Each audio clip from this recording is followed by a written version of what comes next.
Esta parte es muy interesante, jóvenes, porque acá ya nosotros vamos a hablar de extremos de funciones de dos variables en este caso, ¿cierto?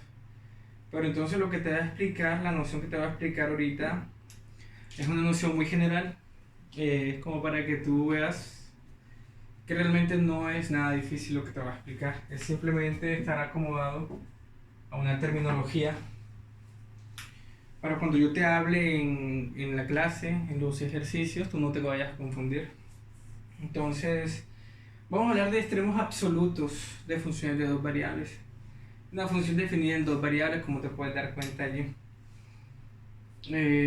Bueno, allí es fácil, ¿no? Pero estamos una cosa sencilla, donde tú te puedes evidenciar de que si yo definiera mi función desde aquí hasta acá, o sea, toda la función que tengo ahí dibujada, yo te quiero pedir cuáles son los extremos absolutos, es decir, cuál será el valor máximo absoluto, es decir, el lugar, el punto máximo. Que si yo comparo ese punto con cualquier otro punto de esa función, de esa línea roja, no va a existir uno que sea mayor que él. A eso se refiere máximo absoluto. Ya yo digo que la función evaluada en ese punto es máxima si solo si esa es mayor o igual a cualquier otro punto de la función.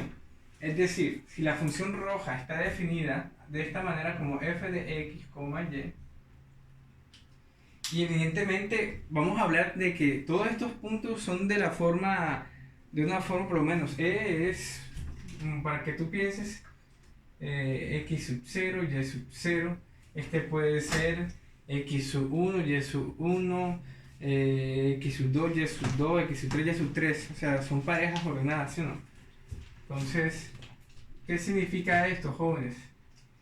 Que si E es el máximo absoluto, entonces la función evaluada en ese punto va a ser mayor o igual a la función evaluada en cualquier otro punto. Bueno, aquí vamos a ponértelo para que tú lo veas. Si es x0, y es 0, así. Como para que de pronto no te vayas a confundir con la notación, ¿no? Allí está, jóvenes. Es decir, que no existe un punto de esa función tal que ese sea mayor o igual que f evaluada en x sub 0 y sub 0. Yo digo en ese caso que la función tiene un máximo absoluto en el punto E. Entonces sí, eso que estás pensando, que si existe un máximo absoluto, evidentemente también va a existir un mínimo absoluto, es decir, un punto en el cual la función es menor o igual, o sea, la función evaluada en ese punto es menor o igual a cualquier otro punto de esa curva, de esa función. Evidentemente el punto más pequeño, el mínimo absoluto va a ser f, ¿cierto? Es decir, que si yo a f lo describiese de esta forma como x sub 1, y sub 1, cuando yo evalúe la función en el punto x sub 1, y sub 1, ese punto siempre va a ser menor o igual a cualquier otro punto de la función. Cuando esto sucede, cuando eso sucede, jóvenes, yo puedo decir que estoy enfrente de un mínimo absoluto. Claro, porque si tú te puedes dar cuenta, puedes entender inmediatamente de que este es un mínimo, de que este es otro mínimo, de que un mínimo acá, aquí hay un mínimo y aquí hay otro mínimo, ¿cierto? Aquí evidentemente está abierto y aquí también está abierto.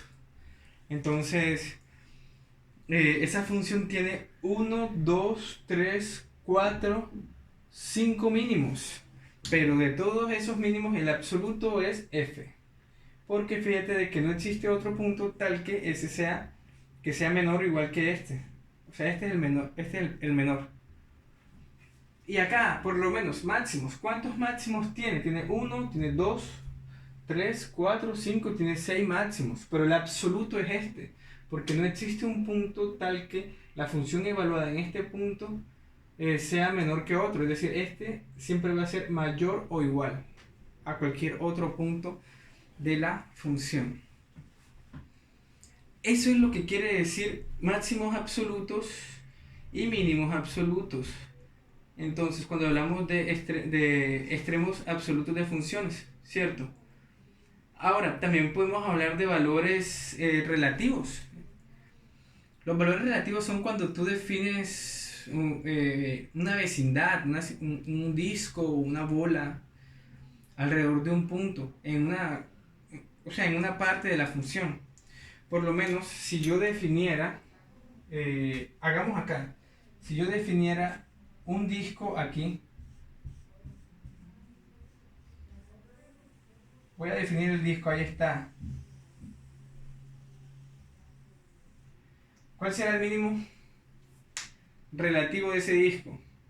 Y será B, porque fíjate de que B es el más pequeño en el disco. Acá hay dos mínimos, pero el mínimo relativo en esta parte es D. Entonces, incluso no necesito irme tan lejos, o sea, no necesito incluso definirlo así. Yo puedo simplemente fijarlo alrededor, aquí, mira, puedo fijar así un disco alrededor de ese punto. ¿Cuál será el mínimo allí? B. Fíjate, ojo, que yo te lo estoy haciendo así completamente continuo, ¿cierto? Pero esto debe ser un disco abierto. Claro. ¿Por qué es un disco abierto? Porque yo puedo hacer lo siguiente. ¿Qué tal si yo fijase un disco acá?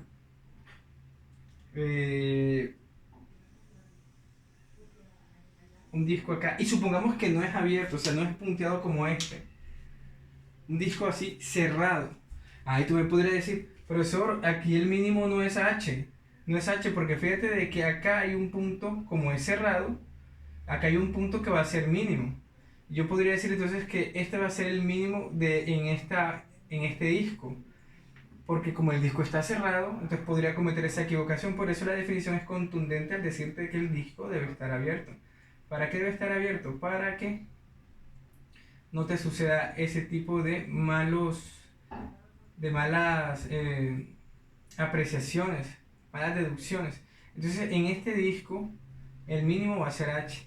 O sea, el mínimo relativo, es decir, el mínimo en una parte. O sea, yo considero una parte de la función y voy a analizar cómo son los puntos allí, los extremos.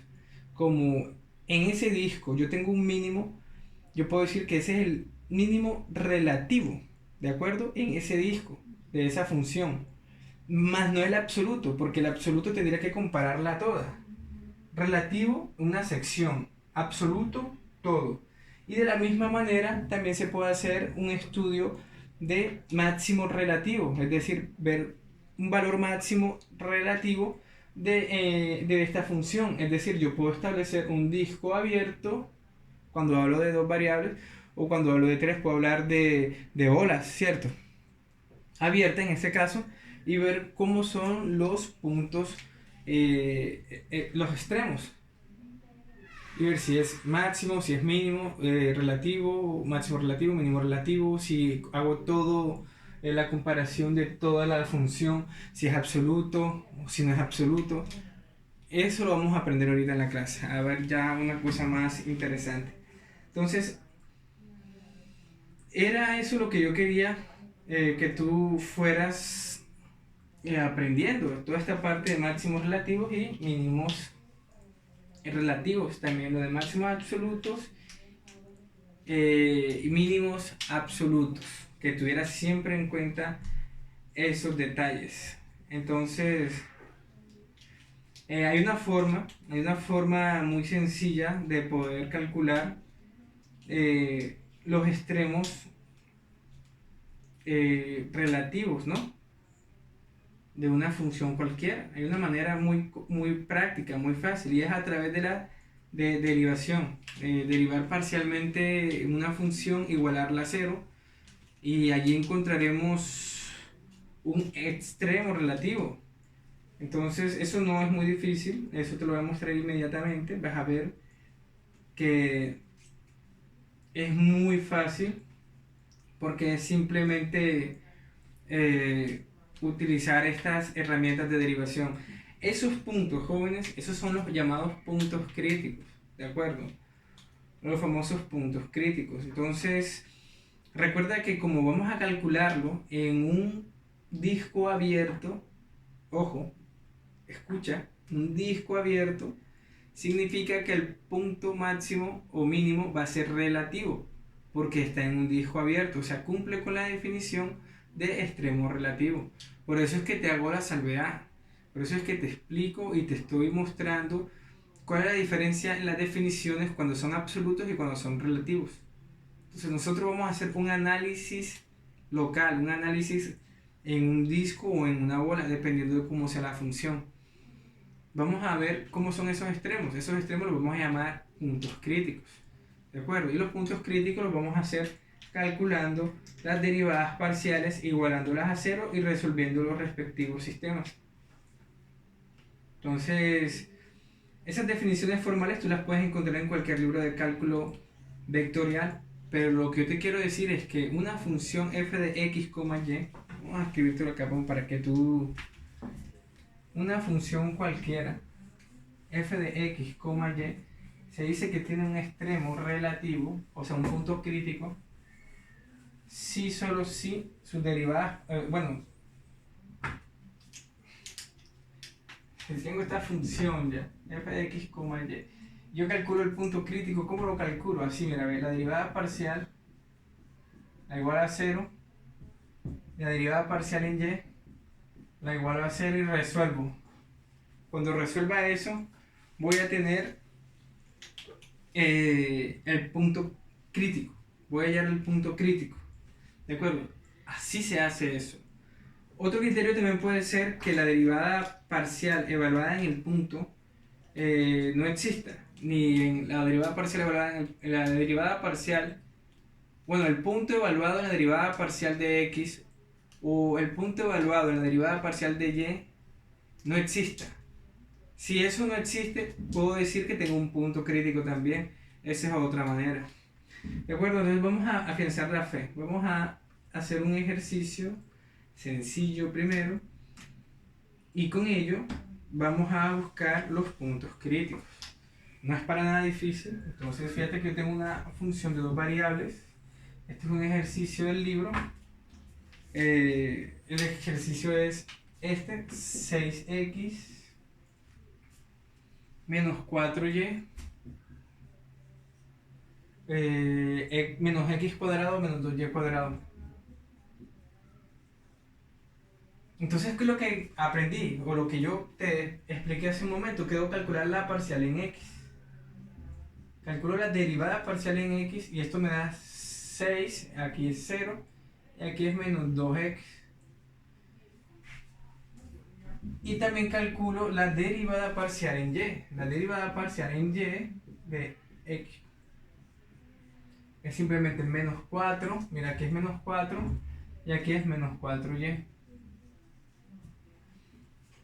La teoría me dice que debo igualarlas a 0, ¿cierto?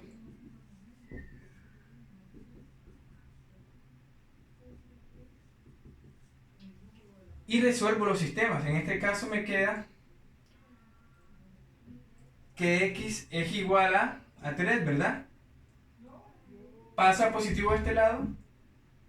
Me queda que 6 es igual a 2x y que x es igual a 3. Y acá me queda que y es igual a menos 1. Claro, porque menos 4y pasa positivo. El 4 lo pongo a dividir y me queda menos 4 sobre 4, que es 1. Es decir, que el punto crítico para esta función que tengo acá definida es simplemente el punto 3, menos 1. Ese será el punto crítico de esa función. Es muy sencillo hallar un punto crítico, si se dan cuenta, jóvenes. Ahora vamos a hacer un ejemplo diferente, vamos a hacer un ejemplo un poquitico más contundente para poder... vamos a hacer un ejemplo de la sección 12.8 del libro. Vamos a calcular los puntos críticos, pero aún no vamos a ver, no vamos a decir qué tipo de puntos son, si son máximos, si son mínimos. No vamos a hacer eso todavía.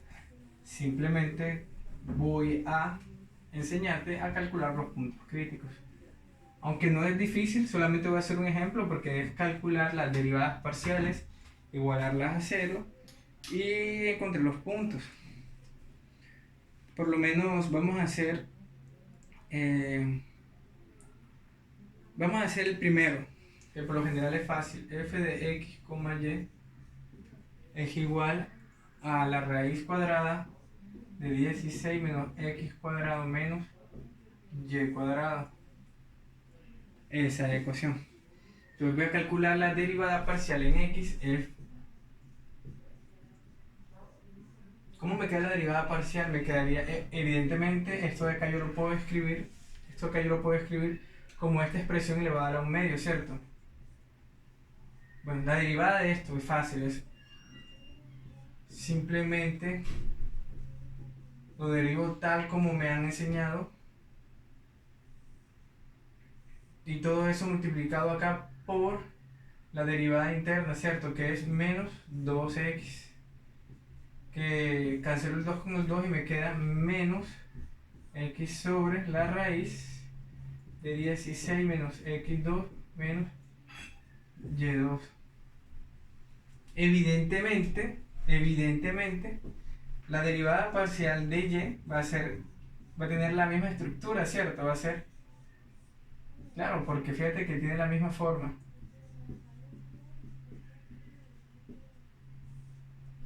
Entonces, ¿qué es lo que me dice? ¿Qué es lo que me dice la teoría para calcular un punto crítico? Me dice que tengo que igualar a cero las derivadas parciales, ¿cierto? Entonces, acá yo te pregunto a ti, cuando este cociente es igual a cero, este cociente es igual a cero cuando x es igual a cero, al igual que este cociente. Este que está aquí es igual a cero cuando y es igual a cero. Entonces ya yo inmediatamente puedo pensar que el punto crítico es el punto 0,0. Allí tengo un punto crítico. Así de sencillo, jóvenes.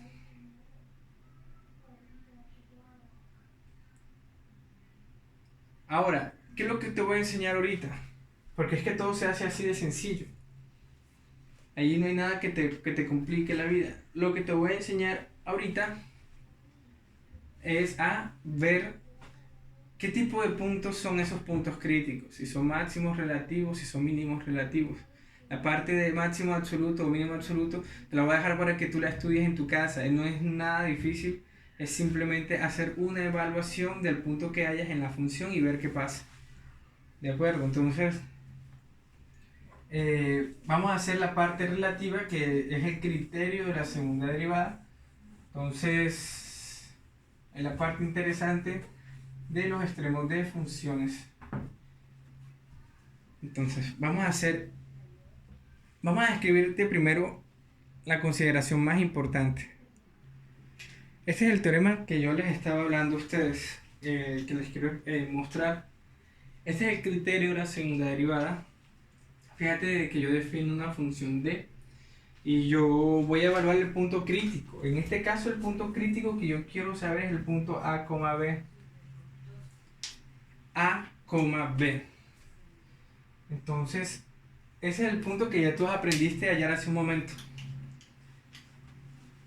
Entonces, ¿cómo yo sé si ese punto es máximo relativo o mínimo relativo? Tengo que calcular el hessiano o determinante.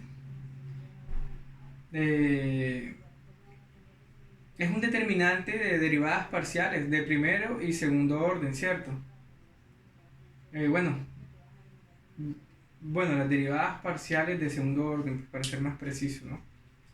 Entonces, lo más interesante aquí es que nosotros tenemos que calcular esto, ¿no? El hessiano, el determinante.